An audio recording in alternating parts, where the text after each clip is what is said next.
The doorbell rang the other day, the coconut nariyal wala delivered the nariyals, and nothing burns my blood more than nariyal pani arriving in plastic packets and plastic straws. Oh, that's so crazy. this boy, bichara, he didn't know who he was delivering to. So he rang the doorbell, and Abhiyan ran to the door, opened the door, and it was the nariyal wala with the nariyals. So he stands there with his hands on his hips, says, "भैया, plastic में क्यों लेकर आए?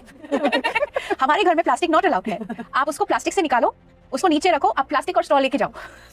But imagine, and to stand up to somebody who's an adult. बच्चे को plastic के पहले manners सिखाना था. How can she raise a son because man is the cause of climate change? वही बात है, जो कमजोर है उसको पकड़ो. Rich people love to create their own problems. Sitting in AC talking about plastic. Don't take them seriously when Bollywood also don't take them. In this video we are going to talk about दिया मिर्जा की recent podcast statement की, जिसमें उन्होंने climate change को सिर्फ patriarchy से जोड़ दिया और कैसे उनकी अपनी लाइफस्टाइल चॉइसेस उनके environmental claim से मैच नहीं करती. क्या ये genuine activism है या सिर्फ एक इमेज जो बिल्ड की जा रही है? आपको हर दूसरे सेलेब के सोशल मीडिया पर दिखेगी सस्टेनेबिलिटी, इको फ्रेंडली लाइफस्टाइल और कॉन्शियस लिविंग. रिसेंटली दिया मिर्जा का एक पॉडकास्ट आया है जहां वो सोहा अली खान के पॉडकास्ट में एनवायरमेंटल जर्नलिस्ट आरती कुमार राव के साथ बात कर रही थी. उस कॉन्वर्सेशन में दिया ने कहा कि पेट्रियार्की ही क्लाइमेट चेंज की असली वजह है, और उन्होंने ये भी बोला कि man are entirely and totally responsible उस केओस के लिए जो आज दुनिया फेस कर रही है. अब ये स्टेटमेंट सुनने में काफी सरप्राइजिंग लगा, क्योंकि क्लाइमेट चेंज एक बहुत कॉम्प्लेक्स इशू है. Industrial emissions, corporate policies, government regulations, consumption patterns, deforestation, सब कुछ इसमें इन्वॉल्व होता है. सिर्फ एक जेंडर के एंगल से पूरी चीज एक्सप्लेन करना ओवर सिंप्लीफिकेशन लगता है, और इसी वजह से ये स्टेटमेंट क्रिटिसिज्म का टॉपिक बन गया है. जब भी कोई सेलेब एनवायरमेंटल रिस्पॉन्सिबिलिटी की बात करता है तो एक नेचुरल सवाल आता है, क्या वो खुद उस स्टैंडर्ड को फॉलो करते हैं? दिया जैसी फेमस सेलेब जब एनवायरमेंटल रिस्पॉन्सिबिलिटी की बात करते हैं, लेकिन अगर देखा जाए तो वो खुद ब्यूटी और फैशन इंडस्ट्री का हिस्सा होते हैं, और इस इंडस्ट्री में भी एनवायरमेंटल एक्सप्लॉयटेशन, एक्सेसिव कंजप्शन और वेस्ट क्रिएट होता है. पैकेजिंग, मैन्युफैक्चरिंग प्रोसेस, मार्केटिंग सब रिसोर्स इंटेंसिव होते हैं. इसी वजह से सिर्फ दूसरों को ब्लेम करना और अपनी इंडस्ट्री के इम्पैक्ट पर कम बात करना थोड़ा कॉन्ट्रडिक्टरी लगता है. अगर देखा जाए तो ज्यादातर एक्टर्स अपनी एक्टिंग, एंटरटेनमेंट या पब्लिक इमेज की वजह से फेमस हुए होते हैं, और रोज की लाइफ में खुद मेकअप यूज करते हैं, प्लास्टिक बॉटल्स यूज करते हैं, ऐसे फूड प्रमोट करते हैं जो प्लास्टिक में ही सेल होते हैं, और फिर सोशल मीडिया पर एनवायरमेंट को लेकर बात करते हैं. ये गैप सिर्फ दिया तक लिमिटेड नहीं है, ये ऑलमोस्ट हर सेलेब एक्टिविस्ट के साथ होता है, क्योंकि उनकी फील्ड में कंजप्शन हैवी इंडस्ट्री से जुड़ा होता है. इसीलिए दिया का ये स्टेटमेंट डबल स्टैंडर्ड जैसा फील हुआ. Patriarchy is the cause for climate change.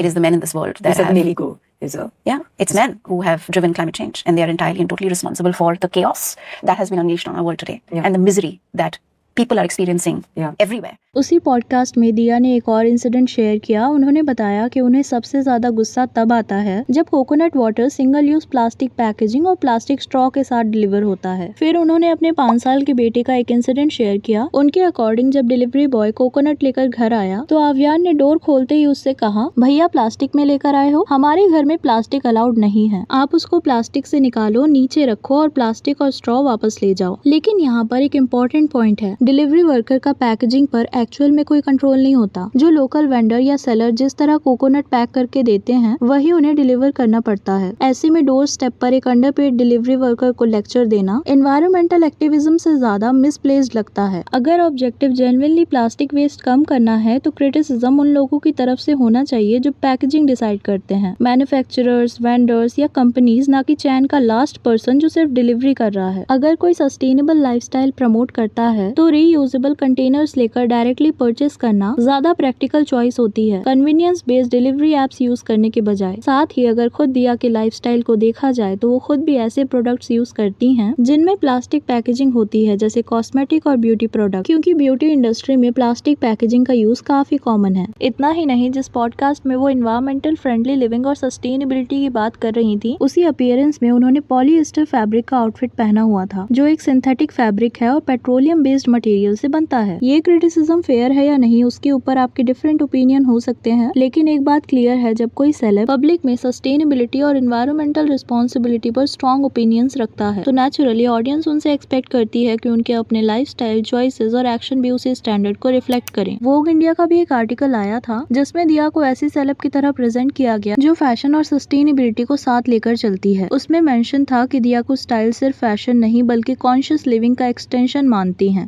Article ने उनको इको फ्रेंडली लाइफस्टाइल और सस्टेनेबल फैशन चॉइसेस की भी काफी तारीफ की और कहा कि उन्होंने डिजाइनर अनीता का आउटफिट पहना जिनकी डिजाइन फिलॉसफी नेचर, क्राफ्टमैनशिप और माइंडफुल कंजप्शन पर बेस्ड है। लेकिन अगर आर्टिकल में दिए गए आउटफिट डिटेल्स को चेक किया जाए तो जिस ड्रेस को सस्टेनेबिलिटी का एग्जाम्पल बताया जा रहा था उसके प्रोडक्ट डिस्क्रिप्शन में ड्रेस 100% पॉलीएस्टर और लाइनिंग 100% विस्कोस मेंशन था, बिना किसी रिसाइकल्ड पॉलीएस्टर के मेंशन के। और जैसे कि मैंने पहले बताया, पॉलीएस्टर एक सिंथेटिक फैब्रिक है। सिर्फ ग्रीन कलर, फ्लोरल प्रिंट या फॉरेस्ट इंस्पायर्ड फोटोशूट से कोई आउटफिट ऑटोमेटिकली एनवायरमेंट फ्रेंडली नहीं बन जाता। असली सस्टेनेबिलिटी का assessment material sourcing, manufacturing process, product life cycle और ट्रांसपेरेंसी से होता है, ना कि सिर्फ ब्रांडिंग या मार्केटिंग लैंग्वेज से। Most of the time sustainability को एक ब्रांड टूल की तरह प्रेजेंट किया जाता है जिससे इको फ्रेंडली इमेज बिल्ड हो जाए, जबकि प्रोडक्ट की एक्चुअल डिटेल्स उतनी स्ट्रेट फॉरवर्ड नहीं होती। अगर किसी सेलेब को सस्टेनेबल फैशन का एग्जांपल बताया जा रहा है तो ऑडियंस नेचुरली एक्सपेक्ट करेगी कि प्रोडक्ट भी उन क्लेम के साथ कंसिस्टेंटली मैच करे। इससे एक बड़ी इंडस्ट्री वाइड सवाल भी उठता है, क्या सस्टेनेबिलिटी सिर्फ मार्केटिंग का बज़वर्ड बन चुका है या ब्रांड्स और सेलेब्स को अपने एनवायरमेंटल क्लेम के साथ और ज्यादा ट्रांसपेरेंसी दिखानी चाहिए। अगर सोशल मीडिया पर चल रही डिस्कशन को देखा जाए तो ये सिर्फ पॉडकास्ट तक लिमिटेड नहीं है। पिछले कुछ सालों में भी दिया के एनवायरमेंटल एक्टिविज्म को लेकर कई बार कंसिस्टेंसी का सवाल उठाया गया है। सबसे पहले दिया एक एनवायरमेंटल एडवोकेट और यूएन एनवायरमेंट प्रोग्राम के गुडविल एम्बेसडर भी रही हैं। इस रोल की वजह से उन्हें climate conferences, wild life conservation event या इंटरनेशनल प्रोग्राम में रेगुलरली ट्रेवल करना पड़ता है। लेकिन फ्रीक्वेंट इंटरनेशनल फ्लाइट का कार्बन फुटप्रिंट काफी हाई होता है। इसीलिए जब पब्लिक को कार्बन इमिशन कम करने की एडवाइस दी जाती है तो अपने ट्रैवल फुटप्रिंट पर भी उतनी ही डिस्कशन होनी चाहिए। दिया अक्सर अपने nature inspired plant field home के फोटोज और वीडियो शेयर करती हैं और सस्टेनेबल लिविंग प्रमोट करती हैं। लेकिन मुंबई जैसे सिटी में लग्जरी अपार्टमेंट और उनका मेंटेनेंस भी काफी रिसोर्स कंज्यूम करता है। जयपुर लिटरेचर फेस्टिवल में भी एक इंसिडेंट हुआ था। क्लाइमेट चेंज पर पैनल डिस्कशन के दौरान दिया स्टेज पर इमोशनल हो गई थी। जब एक वॉलंटियर उन्हें पेपर टिश्यू देने आया तो उन्होंने मना कर दिया, ये कहते हुए कि वो पेपर नैपकिन यूज नहीं करती क्योंकि वो डिफॉरेस्टेशन से लिंक होते हैं। उन्होंने प्लास्टिक वाटर बॉटल लेने से भी मना कर दिया और कहा कि वो अपनी रीयूजेबल बॉटल कैरी करती हैं। ये क्लिप भी काफी वायरल हुई थी, लेकिन इवेंट खुद एक एसी वेन्यू में हो रहा था और वहाँ तक पहुँचने के लिए कमर्शियल एयर ट्रेवल भी हुआ था। दिवाली गिफ्ट को लेकर भी एक इंसिडेंट हुआ। दिया ने एक वीडियो में फॉलोअर्स और ब्रांड से अपील की थी कि अननेसेसरी फेस्टिव हैम्पर्स और एक्सेसिव पैकेजिंग अवॉइड की जाए ताकि प्लास्टिक वेस्ट कम हो। लेकिन बाद में उनके सोशल मीडिया पर लग्जरी दिवाली हैम्पर्स की स्टोरी देखने को मिली जो डबल स्टैंडर्ड जैसा लगा। ये सब इंडिविजुअली छोटे इंसिडेंट लग सकते हैं, लेकिन देखोगे तो एक पैटर्न डिस्कशन का टॉपिक बनता है। पब्लिक मैसेजिंग और पर्सनल चॉइस के बीच का गैप। अब मॉडर्न हाउस होल्ड चाहे वो सेलेब के ही क्यों ना हो, रोज की लाइफ में ऐसे काफी सारे प्रोडक्ट और दूसरी बहुत सी चीजें यूज होती हैं जो प्लास्टिक पैकेजिंग में ही आती हैं। इसीलिए अगर एनवायरमेंटल रिस्पॉन्सिबिलिटी की बात हो रही है तो डिस्कशन सिर्फ एक डिलीवरी वर्कर या प्लास्टिक बैग तक लिमिटेड नहीं होना चाहिए। असली challenge corporate packaging system, manufacturing practices और लार्ज स्केल प्लास्टिक डिपेंडेंस को एड्रेस करना है। एनवायरमेंटल एक्टिविज्म तभी ज्यादा क्रेडिबल लगता है जब पब्लिक मैसेजिंग और पर्सनल एक्शन दोनों एक जैसा स्टैंडर्ड फॉलो करते हुए नजर आए। आज के वीडियो के लिए इतना ही। Do let me know your thoughts on this, do let me know in the comments. और वीडियो पसंद आई हो तो प्लीज चैनल को सब्सक्राइब, वीडियो को लाइक कर देना। मिलते हैं नेक्स्ट वीडियो में। Thank you.